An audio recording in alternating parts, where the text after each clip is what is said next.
Mr. Soros, is a old, rich, opinionated person sitting in New York who still thinks that his views should determine how the entire world works. Now, if I could only stop at old, rich and opinionated, I would put it away.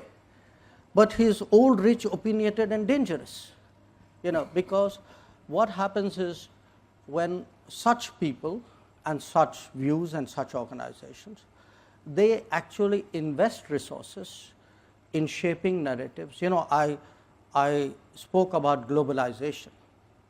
Now, what globalization does is it actually creates lot of the seamlessness of globalization, which creates all the opportunities, also allows narratives to be shaped, money to come in,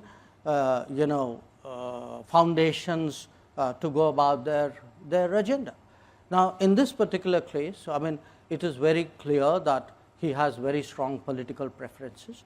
He actually thinks that, doesn't matter that this is a country of 1.4 billion people, we are almost there, whose voters decide how the country should run.